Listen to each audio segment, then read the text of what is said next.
Unexpectedly, she approached me directly, opting not to play games until I stumbled upon her deceit. I found myself at a loss for words. Anger. Confusion? Yes to both. Would I try to salvage things? Absolutely not. Anthony, I'm not being unreasonable. Seek legal counsel if you must. All I ask is that you continue funding the kids' college education. Besides that, I only want my clothes and jewelry. I sat there, clutching the divorce petition, unopened. What was the use? Julia had already cleared out her belongings without me even noticing. I remained silent, but she persisted in talking. It was her nervous habit.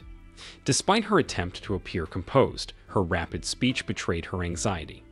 I glanced at the papers and smirked inwardly. I think she caught on and started speaking faster. As I rose to my feet, I casually tossed the envelope onto the coffee table. Just leave. I got the message. Goodbye. At least she stopped talking. She stumbled over her words as I headed to the kitchen for a cold beer. Instead of finishing her thoughts, my soon-to-be ex-wife turned and walked out the front door for the final time. 10 minutes later, as I delved into my second bottle, my gaze fell upon the package she had left behind. True to her word, it was simple and neat. Alongside, she included a power of attorney, enabling me to sell the house. We had recently taken out a second mortgage to cover our sons Kevin and Marcus's college tuition. Selling the house now wouldn't even yield enough profit to offset the realtor's commission. What had brought 2 decades of marriage to an abrupt halt? An old flame, Gabriel Bryant, her first love. Julia and Gabrielle had been an item for years before I entered the picture. She often spoke of him, and whispers from mutual friends persisted over the years. I brushed them off. He was merely an ex-boyfriend. Or so I thought. Now I realize it was more complex than that. Lost in thought, I suddenly noticed the encroaching darkness in the room. Knocking over 3 empty bottles, I reached for the end table lamp. Just then, the doorbell chimed. Damn it! What now? I muttered to myself. Anthony, I just heard. Donnie thought I should check on you, said Julia's sister Karen. I always favored Karen. Truth be told, I preferred her company to Julia's. In my inebriated state, my thoughts wandered into dangerous territory. Donnie, my best friend, shouldn't have his wife even remotely crossing my mind. I shook my head, attempting to clear the fog of alcohol and restore some semblance of rationality. Karen gently guided me to the kitchen, her touch prompting a slight resistance from me. I didn't appreciate being treated like an invalid. I was perfectly capable of managing on my own. The harsh fluorescent lighting aggravated my eyes, but I pushed through the discomfort with a squint. How many beers had I downed already? I managed to gulp down about half of the coffee before realizing Karen hadn't said a word. Feeling any better, Anthony? Can we talk now? She finally asked. Just give me a minute. I need to use the bathroom, I replied, making my way back shortly after to find my cup topped off. So, Karen, tell me about my dear wife and Gabriel Bryant. When did all of this come to light? My clueless brother-in-law only just found out this afternoon. Don't be too hard on yourself, Anthony. I always suspected she held a flame for that jerk, even after you two got married, Karen admitted. It would have been helpful if you had mentioned something 20 years ago, I grumbled. Come on, Anthony. I wasn't about to stick my nose into that mess. I hope she'd let go of him over time. You two seemed so happy together, Karen explained. Karen, it wasn't as perfect as it seemed. Looking back, our relationship was more platonic than romantic most of the time. I tried everything over the years, but I could never truly ignite her passion. Flowers, candy, jewelry, none of it made a difference. We got along, sure, hardly ever argued. I think I understand why now, I confessed. You did a good job of hiding it, I remarked. Thanks. Can I snag a few of those oatmeal cookies in the canister behind you? My stomach's been yelling at me, Karen replied. So, spill it, sister-in-law. What made my wife decide to leave me? I inquired. You might recall, Gabriel dropped out of high school and joined the Air Force. Right after that, you and Julia started dating. Gabriel was Julia's first love, if you catch my drift, Karen explained. I nodded and shrugged simultaneously. A woman never forgets her first love. Anyway, she was pretty upset when he left. She wanted a family and kids. I guess she saw you as the one to fulfill that role. I thought she made a smart choice. I had no clue she was just using you until that jerk came back. Heck, I don't even think she knew he was coming back, Karen elaborated. Why is he back now? I inquired. He completed 20 years in the Air Force, retired as a major with a nice pension, and has several executive positions lined up in the area for his second career. Julia was telling me about it, sounding proud, like she was part of his military success. Honestly, Anthony, it made me feel queasy, Karen confessed. So, she's moved in with him? I asked. He's renting a condo in Berkshire Heights until he finds a permanent home. Julia's completely moved in with him, Karen confirmed. How long has he been back? I probed. Not entirely sure, but I reckon about 3 weeks. He called her as soon as he got back into town, Karen answered. So, I've been a fool for that long, I muttered. Looks that way. Sorry, Karen said sympathetically, attempting to refill my coffee cup, which I declined. I don't need more coffee. All I want now is a shower and a decent night's sleep. Thanks for coming by, Karen. Lock up when you leave, I said, mustering a weak smile as I exited the room. My sister-in-law's expression mirrored my own sadness as I left.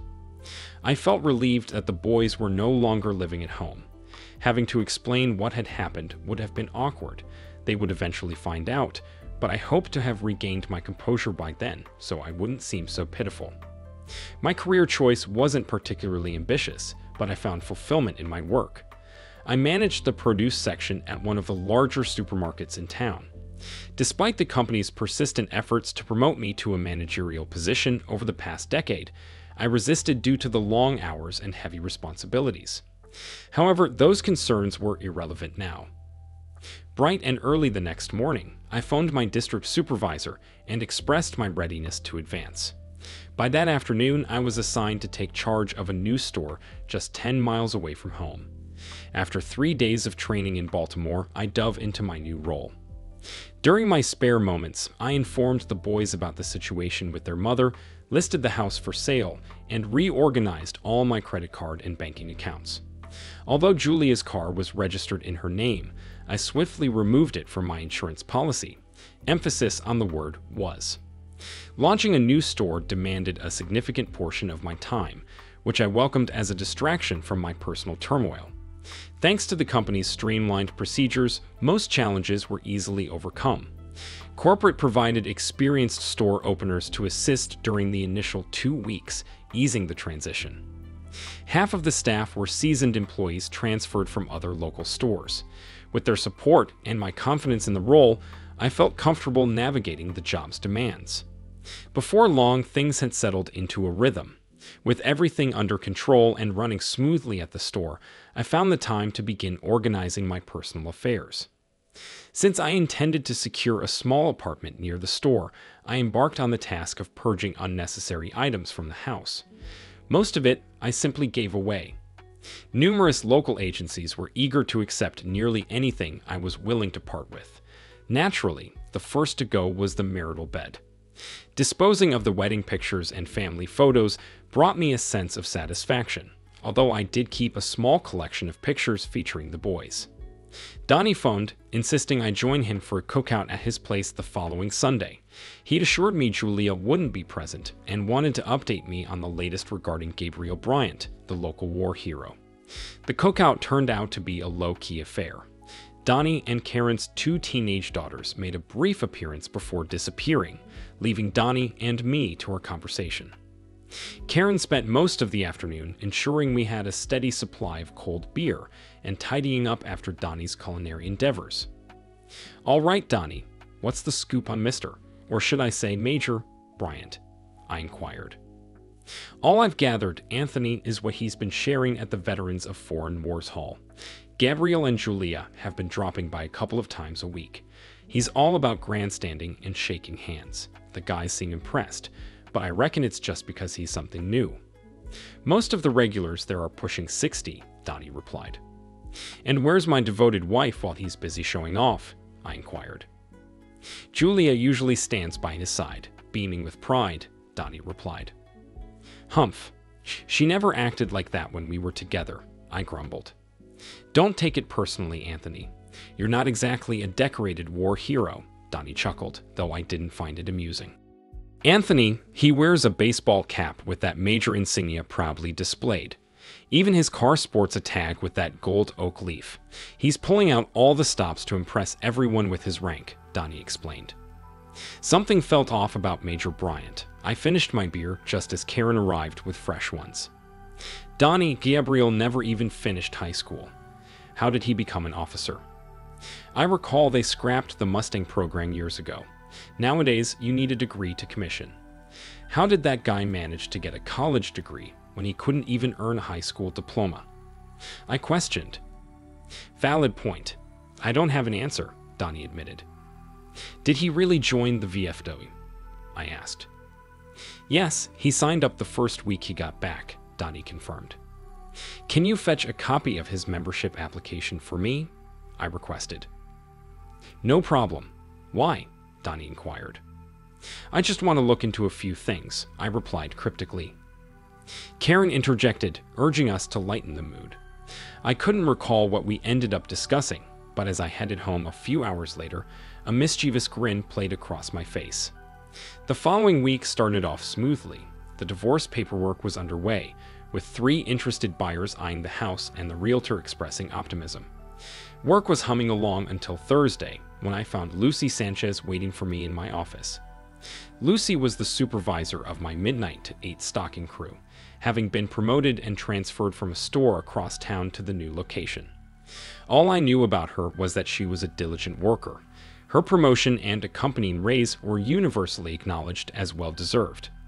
Losing Lucy would pose a challenge I wasn't keen on facing. Recruiting people for the graveyard shift was tough, and finding good ones was even tougher. I hope you're not here to lodge a complaint, Mrs. Sanchez, I greeted her, sensing her nervousness despite her smile. Not exactly a complaint, Mr. Clark, but I could use some assistance, she replied. Go ahead. I'll do what I can, I offered. I have 2 sons, aged 15 and 16. They both have part-time jobs after school. Despite their best efforts, they struggle to catch their school bus at 7 a.m. Some days, when I return home after 8, they're still in bed. It's not laziness, just exhaustion. I need to get them going in the mornings, she explained. You're asking for a raise so they can quit their jobs, I clarified. No, not at all. They work to save for college. They excel academically, but I need to ensure they make it to school, she replied. What exactly are you expecting me to do? I asked. Help, she replied earnestly. I found it intriguing that she wasn't complaining. Here was a no-nonsense woman accustomed to running a tight ship, yet struggling with her own kids. A slight chuckle escaped me, earning a sharp retort in response. It's not amusing, Mr. Clark. If you can't offer some form of assistance, I'll have to start looking for another job, Mrs. Sanchez retorted sternly. That's ironic, Mrs. Sanchez. You oversee a team of individuals who, given the chance, might mess things up. Yet, they don't, because they respect you and your standards. But when it comes to these 2 young fellows, they seem to be taking advantage. Where's their father in all of this? I questioned. Mrs. Sanchez's demeanor shifted, her eyes flashing with anger as she started to rise from her seat. For a moment, I feared I had pushed her too far. You're an arrogant jerk, Mr. Clark. Everyone praised your intelligence and fairness, but it seems they were mistaken. I didn't come here to be insulted, she snapped. Please calm down and take a seat. I have a potential solution, I interjected, hoping to diffuse the tension. Reluctantly, she settled back into her chair, though her expression remained sour. I propose shifting your working hours. You'll start at 11, giving you ample time to organize the inventory for the night crew arriving at 12. You'll work until 6, when the first of the day shift supervisors arrives. They'll take over the remainder of your shift, allowing you to head home in time to see your boys off to school and perhaps even prepare them breakfast, I suggested. That sounds promising, except for one issue. I need a minimum of 38 scheduled hours to maintain my health insurance. Losing it is not an option for me, she countered. She was correct, but I wasn't finished yet. "Do you attend church, Lucy?" I inquired. "Damn it, there we go again. You really know how to push someone's buttons. What does my church attendance have to do with my job?" she snapped. "You're quite fiery, Lucy. I'd appreciate it if you could calm down while I finish," I requested. "And stop with the Mrs. Sanchez business. I'm not married. I suppose you have a witty comment about that too," she retorted, clearly irked. I felt my patience waning with her attitude. With a sigh, I leaned back in my chair, only to topple over backward. For a brief moment, I found myself staring up at the ceiling, noting the cheap-looking light fixtures. I heard her stifled laughter as she peered over the desk at me, her hand darting to cover her smile. "Sorry," she managed to say between giggles. I felt embarrassed by my clumsiness, while she found amusement in it. It took a moment to compose myself as I readjusted in my seat. "If I can't call you Mrs. Sanchez, what should I call you?" I asked. "Just Lucy," she replied curtly. "Lucy, I have 2 supervisors who are Southern Baptists. Neither will work Sunday mornings, leaving me to fill in. I want you to work from 6 to noon on Sundays. That'll cover the extra hours you need, although that's not the crucial point," I explained. "It matters to me," Lucy insisted. "You're paying extra for the family health insurance plan, correct?" I continued. "Yes, it's $80 a month, covering both my boys as well," she confirmed. "Lucy, I'm going to transition you to a salaried position. That means your boys will automatically be covered under your insurance. Additionally, you'll receive a small raise," I informed her. "And it also means I won't qualify for overtime, right?" Lucy deduced. "Correct," I affirmed. She remained silent for a moment, her striking appearance capturing my attention. Her hair, dark but not quite black, framed her face elegantly, while her eyes, as deep and dark as coal, held an intensity that was hard to ignore. There wasn't an ounce of excess fat on her, giving her a slightly gaunt appearance. I found myself wondering about the figure hidden beneath her work attire before she finally spoke up. "Okay, I'll accept it. But I have no experience dealing with daytime supervision. I've never had to interact with customers," she confessed. "Don't worry about it. I'll be there for the first 4 shifts to guide you. There's no way you can mess it up," I assured her. And so began my relationship with Lucy Sanchez. It was undoubtedly stressful, and at that point, I never imagined it would develop into something significant. Initially, I anticipated Lucy would stay for 6 hours on Sunday morning, but we ended up working late into the evening. She was adamant about learning every aspect of her new responsibilities, and I found myself enjoying her company. As I glanced through the Sunday paper, I stumbled upon a small article about a fundraiser at the local American Legion post. Major Gabriel Bryant stood proudly in his full uniform alongside my estranged wife. Seeing her in the photo, looking as proud as if she had earned the medals herself, was a bitter pill to swallow. I didn't reconnect with Donnie until Monday evening. Karen had called me at work, insisting I join them for spaghetti. How could I refuse? Donnie handed me Gabriel's VFW membership application and his discharge papers. I shared with him about the photo in the Sunday paper, and he promised to obtain the forms from the American Legion post as well. Karen had caught wind at the beauty shop that Gabrielle had applied for membership at the Liberty Keys Country Club. Julia and I attempted to join once, only to face rejection. While I shrugged it off, Julia was devastated. According to Karen, it seemed Gabriel's application was practically pre-approved. The week crawled by slowly. I had already secured a small apartment, where I typically headed straight after work to unwind with at least 3 beers, sometimes more. Thankfully, the rent included basic cable, so boredom wasn't a constant companion. Next week, I was set to have my DSL internet connection installed. The week concluded on a positive note when I discovered an invitation on my desk for dinner with Lucy and her 2 sons. Although I already had her address and phone number, she insisted on providing them again. It felt a bit awkward and potentially a breach of the company fraternization policy. To err on the side of caution, I contacted my boss in Baltimore to explain the situation. After receiving his approval, I felt more at ease about the whole affair. I picked up a bottle of wine to bring along, but I was unsure what to bring for the boys. Meeting Lucy's sons made me a tad nervous, but once they learned I had 2 sons in college, the atmosphere lightened considerably. Poor Lucy found herself somewhat excluded from most of the conversations. Despite my efforts to involve her, she gave me a small grimace, as if to convey that I needn't worry about it. She appeared content that I had hit it off with Grant and James. The evening passed by all too quickly, and unfortunately, we never got around to opening the wine. That Sunday, I spent around 2 hours with Lucy as she embarked on her first official shift as a supervisor. I sensed her eagerness for me to leave so she could spread her wings independently. It was a positive sign in my book. She assured me she'd reach out if any issues arose and even invited me over for supper that evening. After dinner, Grant and James mysteriously disappeared, leaving Lucy and me alone. We tackled the dinner dishes together before finally uncorking that bottle of wine. The conversation started off a bit awkwardly.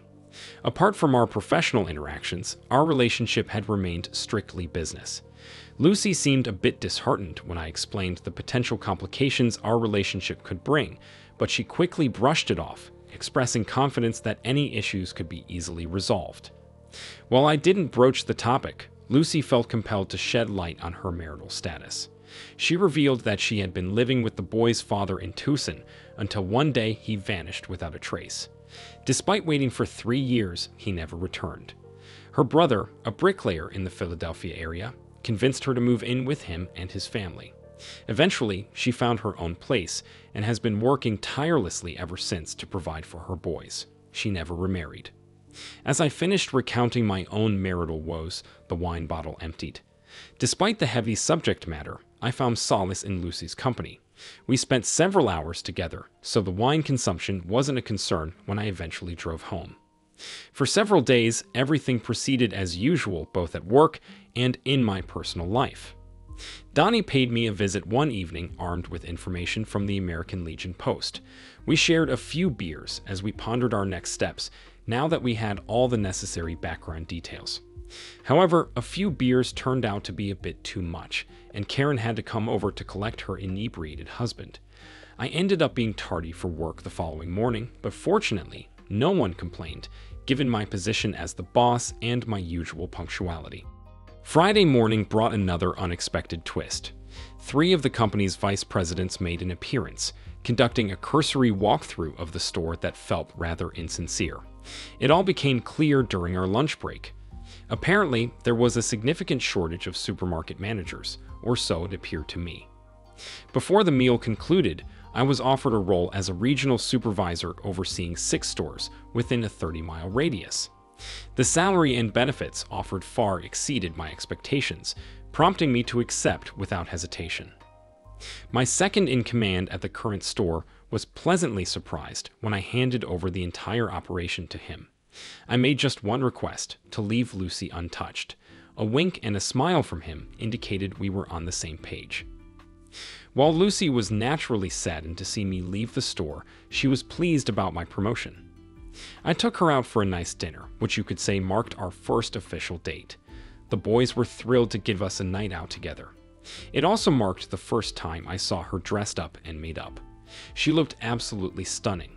She seemed to accept my promotion more readily when I assured her I'd still be working and living in the area.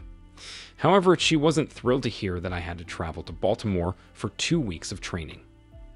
I enjoyed Sunday lunch with Donnie and Karen, celebrating my recent good fortune while doing my best to abstain from drinking.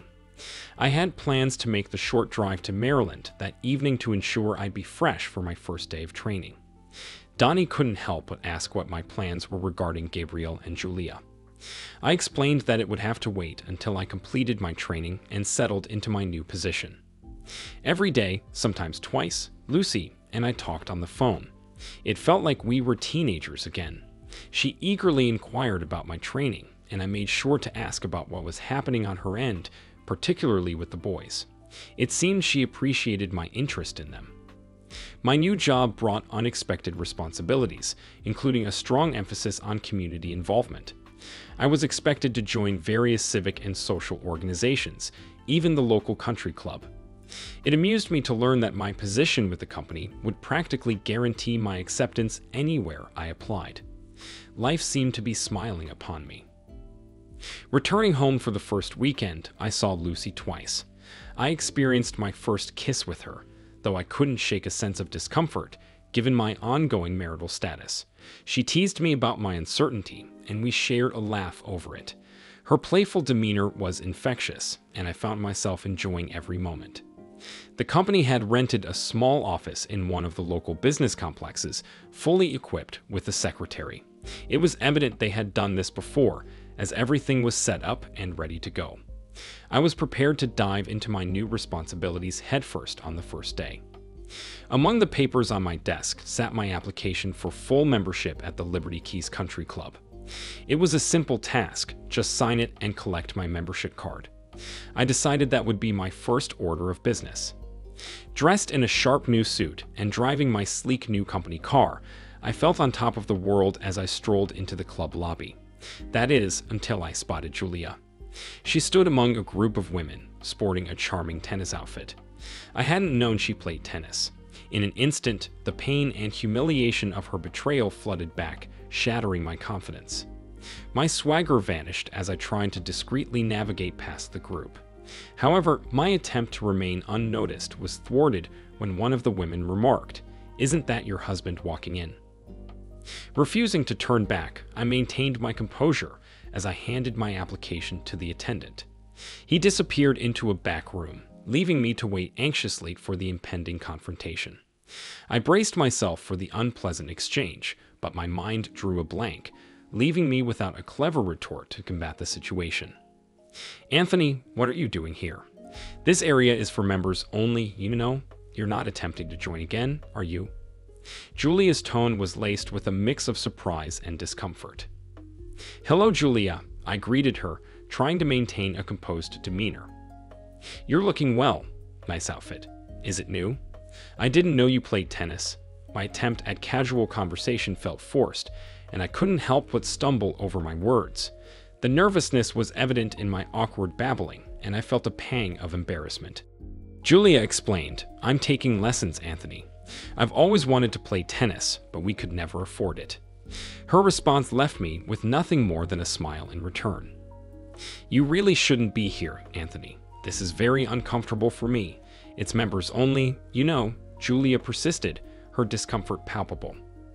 As the attendant returned with my membership materials, I accepted them graciously, nodding a silent thank you. Julia stood there, her expression puzzled, as I turned to leave. With a grin, I said nothing more as I made my way back through the club lobby. Tempted to look back as I exited, I resisted, maintaining my smile all the way back to the office. Later that evening, I treated Lucy to dinner at Red Lobster. While I had no intention of gloating, I couldn't help but derive some satisfaction from recounting my encounter with Julia earlier.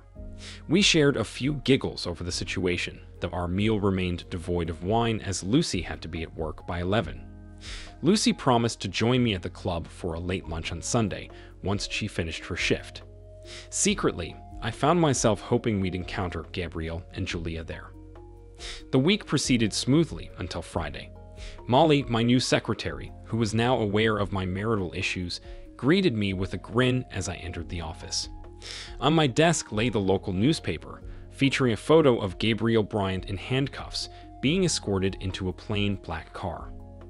It turned out Gabrielle hadn't realized that the American Legion thoroughly vetted their applicants to prevent undeserving veterans from slipping through. Although he had retired from the Air Force, it was as a technical sergeant, not a major. The revelation that he wore unearned medals would surely add to his troubles. They referred to it as stolen valor, a serious offense not taken lightly. I had a peculiar feeling that Gabrielle Bryant was about to face a significant loss of reputation in her hometown. Molly brought me a cup of coffee and remarked that it was okay to smile. Her comment did indeed elicit a grin from me. About an hour later, I received a call from the realtor with the news that the house had been sold, and closing was set for 2 weeks later. Just when I thought things couldn't get any better, my final divorce papers arrived in the mail. It seemed that Gabrielle had used his connections to expedite the process. It was clear we weren't friends anymore. The day and the week were ending on a high note. Donnie stopped by to check out my new office, but his real purpose was to inform me that Julia had moved in with him and Karen. Although he wasn't thrilled about the new house guest, he couldn't contain his excitement about the turn of events. Donnie readily agreed to join me for a celebration at the local corner bar as long as I was buying. Before Lucy left for work, I called her and shared all the good news with her. She seemed just as thrilled as I was. Donnie dragged me out of bed on Saturday morning, and I was grateful for his stronger tolerance for alcohol. We headed to Shoney's for the breakfast buffet and some much-needed coffee. Over our meal, Donnie filled me in on the latest developments regarding my ex-wife. Her car had been repossessed. It turned out Gabrielle had been supposedly covering her payments, but the checks bounced. She was left completely unaware until they came to take the car away. It seemed Gabrielle's deception extended to other aspects as well. It was a scheme that had deceived many before it unraveled. Karen had given Julia a week's stay at their place, but Julia was left with no clear plan for the future. Her financial situation, already precarious after the divorce, had worsened. By the time we returned home, Lucy was still fast asleep, but Grant and James were eager to hit the golf course at Liberty Keys. Lucy gave us a playful scolding for leaving her out of the fun when she woke up. We settled for pizza delivery and a pay-per-view movie for the evening. Despite the upheavals elsewhere, life felt good in our little bubble. Sunday morning, Lucy and I enjoyed a pleasant brunch at the country club. I had secretly hoped to run into Julia and Gabriel, but they were nowhere to be seen. Though there were a few curious glances our way, overall, it was a delightful outing. It marked the beginning of many more enjoyable brunches together. Before the week was out, Julia found a small furnished apartment to move into after leaving Donnie and Karen's house. While they kept in touch, their relationship wasn't as close as before, despite being sisters. 3 months later, Kevin and Marcus returned home for our wedding. They playfully teased me about needing to find 2 replacements for them. Fortunately, the 4 boys hit it off, much to Lucy and my delight. Surprisingly, Kevin and Marcus never brought up Julia during their visit. It wasn't a conscious effort to avoid the topic, it simply never arose. Whether they stopped by to see her before heading back to school remained unknown. Donnie served as my best man, though his role was more of a witness in our civil ceremony. Lucy decided to stop working before the wedding, and I insisted that Grant and James quit their jobs to focus on their studies. Thankfully, they didn't protest. Despite not making much profit from selling the old house, buying a new one posed no difficulty. 2 months after our wedding, Lucy and I were doing some Christmas shopping at Target when we unexpectedly ran into Julia.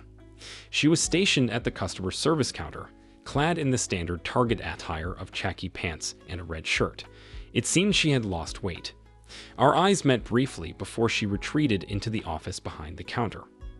Our encounter wasn't meant to cause her discomfort. Given all she had been through, we decided to leave the store and do our shopping elsewhere from then on. As for Gabriel Bryant, he simply vanished after his arrest and subsequent charges. There were no further updates on his whereabouts. During Christmas at our new house, Kevin and Marcus returned home. However, the holiday took an unexpected turn when Julia showed up. Lucy had extended the invitation without informing me. Initially, I felt frustrated, but I soon recognized Lucy's gesture as both gracious and bold. Confronting Julia was necessary for closure, though I never forgave her for her actions. Knowing she understood the consequences brought some solace. Thank you for watching this video to the end. If you liked it, please like it and subscribe to the channel. See you soon.